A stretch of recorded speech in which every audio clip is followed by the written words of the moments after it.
tihiin aada fiicanaha anigu maantana waxaan leeyahay video kale barnaamijkeena dumar adag maantana waxaan eegaynaa haweenad kale iyaduna adag oo gaar ahaan runtii haweeninta kale aan soo qaadan jirnay ka sii adag tahay waan wada eegi doonaa nala daawada baan idin leeyahay wad mahadsantihiin soo dhawaada. Lawyer and disability rights activist from Ethiopia, Director for Advocacy and Rights as Light for the World, and is the former chair of the Ethiopian National Association of Blind Women's Wing. She's been blind since the age of 5. In 2017, she was awarded the Right Livelihood Award. She's joining us here at our studios in Stockholm as we mark this International Day of Persons with Disabilities. Yeti, thanks so much for joining us here. It's an honor to have you with us. Talk about your activism. What got you started? Thank you, Emmy, and it's so amazing to be live on this Democracy Now!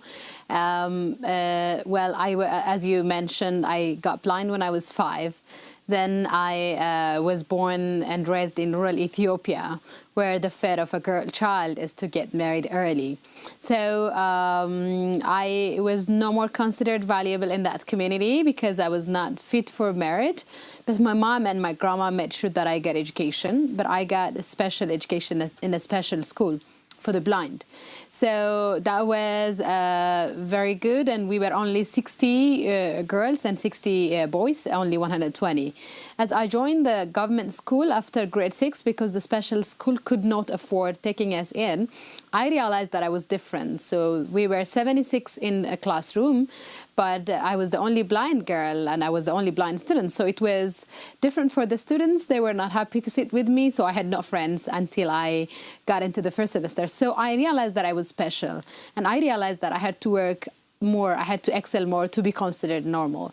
So that's the passion, and that's the time when I started my activism, that I am just different like you. And I want just the same rights as you want, and I want equality. So that's where my activism starts and still going on. Unfortunately, disability-based discrimination is a global phenomena. It happens in the US, it happens in Asia, and I'm just coming in from Turkey, where I was speaking in an event again on inclusion of persons with disabilities. So it's a global phenomena, and it's growingly that the rights of persons with disabilities being violated, and every day their quality of life is significantly deteriorating. So it's about becoming the voice. You not only went to the schools of Ethiopia as an undergraduate, but you became a lawyer. Yes, I became a lawyer because I decided, as I grew in that I'm different, I decided that it's my human rights to be included, and people should know more about their rights and their duties. So that's where I decided to study law, and I am one of the first 3 blind female lawyers in the country who decided to study law. Can you talk about what rights are enshrined in the UN Convention on the Rights of Persons with Disabilities? You know, it's very interesting because the UN Convention on the Rights of Persons with Disabilities has only come to entry into force in 2010.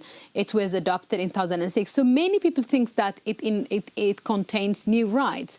Unfortunately, that's not the case, because all the rights in the UN Convention on the Rights of Persons with Disabilities did exist before. The problem is nobody took action on them. So it's the same rights which were enshrined in the Child Rights Convention, in the Convention on the Elimination of Discrimination Against Women. So it's all the same rights. No new rights are in the convention. So it's about, like, all the rights that we persons with disabilities want are the same like others want. Like, we want our rights to education the same like other children. We want our right to health, our right to access to justice, a right to be kept free from violence, and, you know, everything. So one historical development or evolution that this convention has brought through is that it combines the human rights and the humanitarian law together because of its Article 11. So it's just human right as any other human being, but it gives a special emphasis, and it also guides us to how those rights can be a reality for persons with disabilities. Can you talk about being a woman with disabilities and what that means? Yeah, it's interesting because women are also among the minorities where they didn't get where they want to be because of social attitude. So when you have a disability and when you are a woman, then the stereotype that you fight with becomes double. So unfortunately, there are more women with disabilities internationally, according to the World Disability Report, but you don't see them quite often. Like you don't see them in leadership in the disability movement, you don't see them in the women's movement. So they look to be missing from both very crucial and vibrant civil rights movements. So it's clear that there are more women with disabilities, but they're not yet empowered. They're not visible enough. And I would hope, especially next year with the Beijing Plus 25 in 2020, I would hope that there will be a breakthrough to really recognize and make this section of the community more visible. Here we are in Stockholm. In Oslo next week, your Prime Minister, Abiy Ahmed, will be receiving the 100th Nobel Peace Prize next week. Talk about the significance of him receiving this award. And then I want to ask you about an appointment he recently made of you to chair the Reconciliation Commission. Yeah, it's very interesting that our Prime Minister is winning, and I think he's the first Ethiopian. And the fact that he's number 100 is also something significant.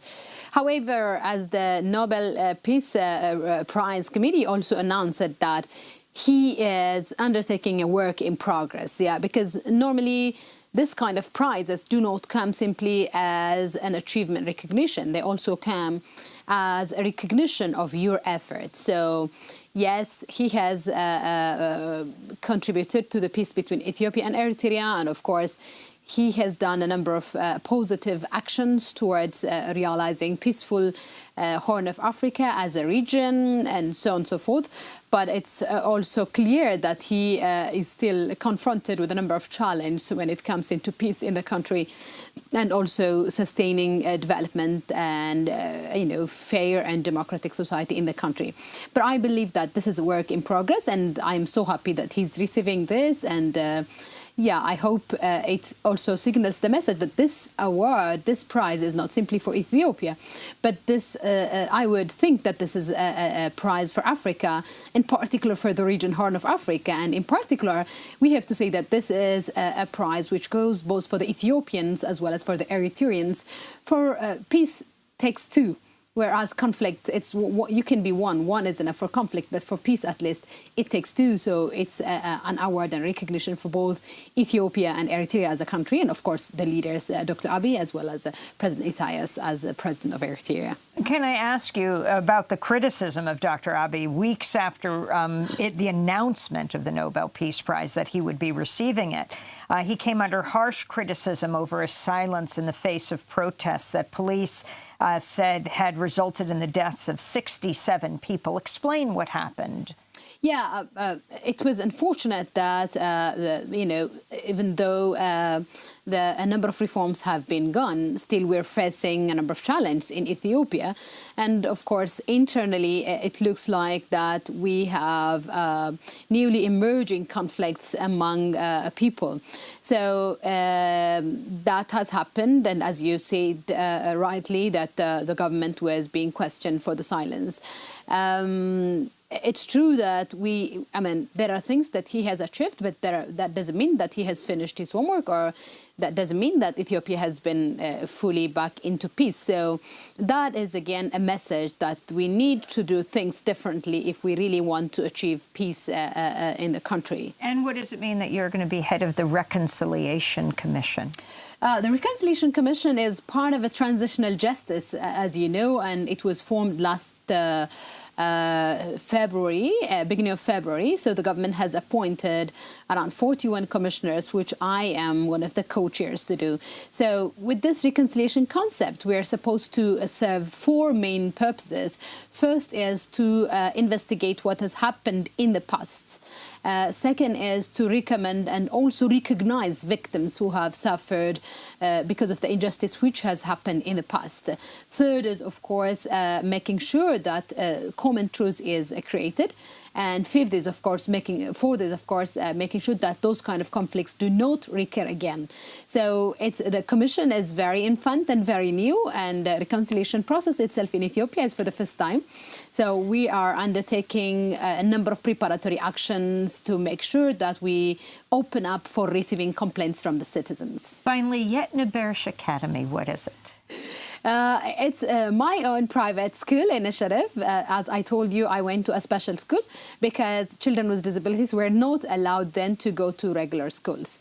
However, now with the education policy becoming open for children with disabilities to join regular schools, private schools were resisting to take in children with disabilities because they associate disability with poverty. So I decided that I become an entrepreneur, and I opened the first private school which can welcome children with disabilities because of the understanding that I believe that I'm just different like anybody. And finally, you talk about the importance of children with and without disabilities, or with different abilities, we'll put it that way, continually interacting.